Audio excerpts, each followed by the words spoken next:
Assalamualaikum warahmatullahi wabarakatuh. Perkenalkan, nama saya Astika Amelia dengan NIM 202101010324. Baik, di sini saya akan menjelaskan hasil resume saya dari kelompok 1 sampai kelompok 6. Resume pertama yaitu resume kelompok 1 tentang pengantar akuntansi dan perusahaan. Di situ akuntansi merupakan cara atau metode yang digunakan untuk menyelenggarakan pencatatan mengenai transaksi keuangan sehingga menghasilkan suatu keputusan. Seperti pada saat kita melakukan pembelian barang, di situ kita dapat melakukan transaksi keuangannya sehingga kita dapat menghasilkan hasil akhir atau keputusan akhirnya. Tujuan utama akuntansi yaitu menyajikan keputusan ekonomi. Di sini juga membahas tentang usaha jasa. Usaha jasa seperti yang dilakukan pada usaha-usaha umumnya. Adapun karakteristik dari usaha jasa, yang pertama, tidak memiliki wujud fisik, tentunya tidak terlihat secara fisik atau tidak dapat dilakukan secara fisik. Yang kedua, tidak memiliki harga yang pasti, tentunya harga yang ditetapkan berbeda-beda. Misalnya pada hari ini menggunakan harga 500.000, otomatis pada menit ke berikutnya akan berubah menjadi 600 atau di atasnya ataupun malah di bawahnya. Standar mutu sulit diukur. Standar mutunya atau kualitasnya susah untuk diukur. Dan yang terakhir tidak dapat dijual kembali. Seperti pada saat kita membeli barang, otomatis kita tidak dapat menjualnya kembali. Adapun detail operasi usaha dagang seperti pembelian barang dagangan dengan baik secara tunai maupun dengan kredit, pengelolaan pelayaan dan arus kas. Jenis-jenis usaha perdagangan misalnya produk yang diperdayakan dan konsumen yang terlibat. Tujuan usaha perdagangan tentunya ingin mendapatkan keuntungan atau laba yang dengan barang yang kita jual. Misalnya kita menjual barang kepada seseorang. Kita membeli barang tersebut seharga 100.000, otomatis kita ingin menjualnya di atas harga 100.000, misalnya 150, 200 dan seterusnya. Adapun usaha manufaktur yang seringkali disebut dengan pabrik atau faktori. Contoh perusahaannya seperti industri tekstil, otomotif, mesin logam, berbasis plastik, kimia, farmasi, rokok, dan barang konsumsi. Yang kedua, resume kelompok 2 yaitu tentang menganalisis transaksi. Transaksi merupakan pertemuan antara dua belah pihak yang saling menguntungkan dengan disertai data bukti dokumen pendukung yang dimasukkan dalam jurnal setelah melalui pencatatan. Misalnya kita melakukan kerjasama dengan dua orang. Kita membangun sebuah proyek, otomatis kita dapat melakukan pencatatan apa-apa saja yang dikeluarkan untuk perusahaan tersebut. Adapun manfaat analisis transaksi dalam akuntansi yaitu yang pertama, menganalisa kelemahan perusahaan. Sepertinya kita mencari tahu kelemahan apa saja yang terdapat dalam perusahaan tersebut. Nah, yang kedua, mengetahui kelebihan perusahaan. Di sini kita dapat mencari tahu apa saja yang dapat dilakukan perusahaan tersebut atau kelebihan perusahaan tersebut. Yang ketiga, untuk mengetahui langkah lanjutan pengambilan keputusan. Dan yang terakhir, sebagai bahan evaluasi, seperti bahan percobaan. Akuntansi dengan jurnal berpasangan didasarkan pada konsep yang sederhana, yaitu setiap pihak dalam suatu transaksi bisnis akan menerima dan memberikan sesuatu sebagai imbalan. Misalnya ketika kita menyuruh seseorang, otomatis seseorang itu akan mendapatkan imbalan, baik dari imbalan sebagai uang, atau barang, atau sebagainya.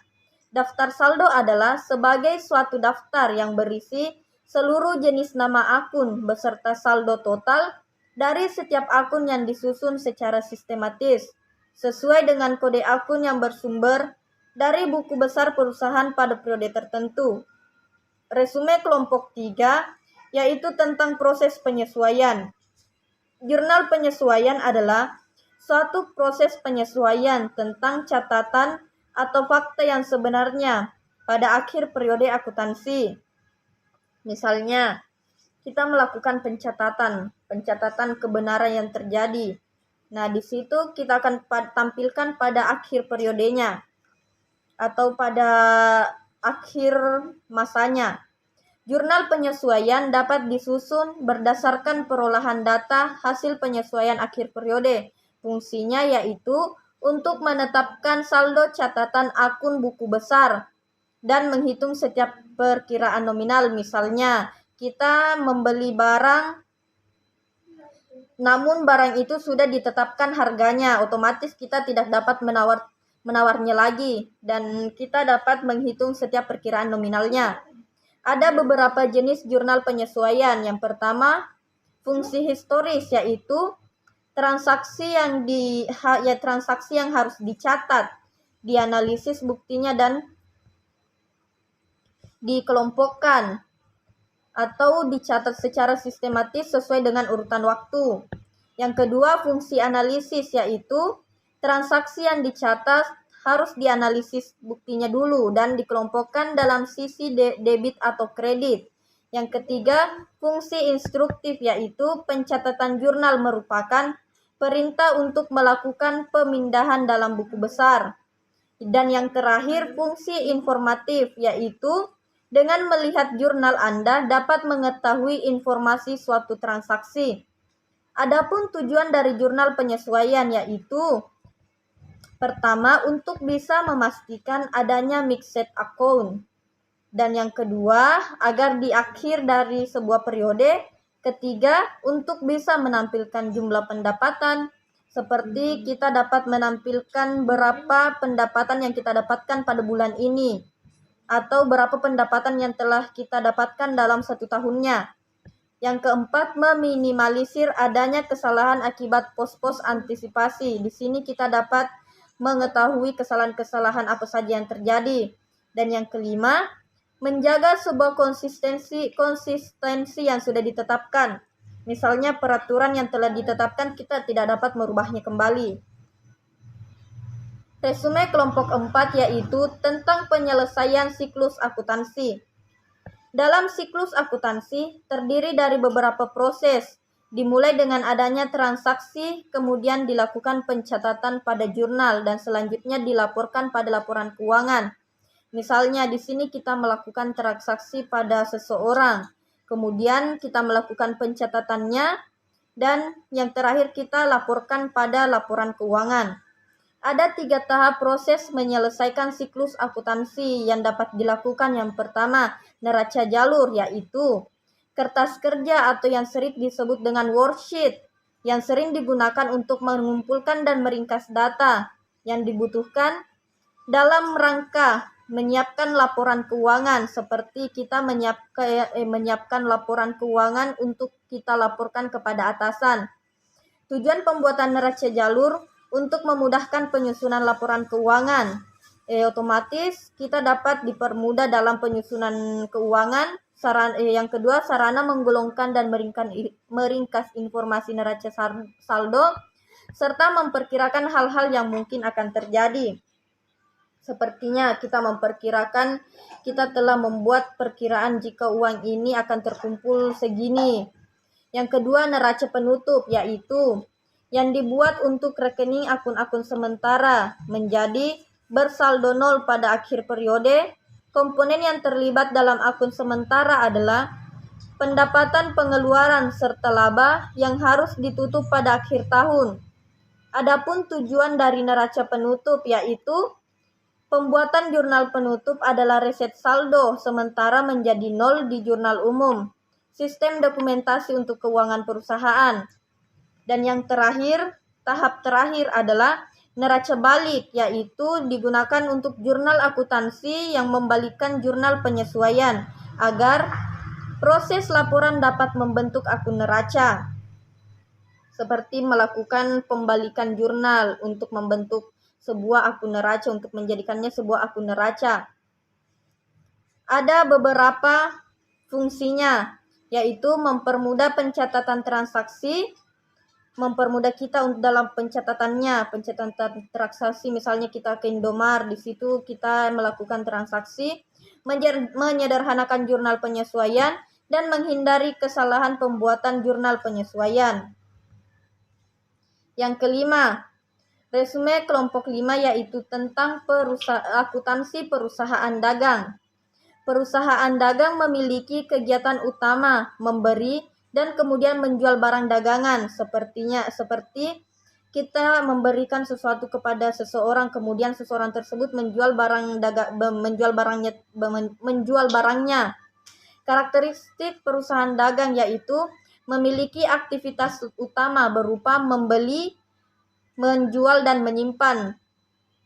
Seperti pedagang yang telah melakukan pembelian kepada seseorang, kemudian menjualnya kembali, kemudian menyimpannya untuk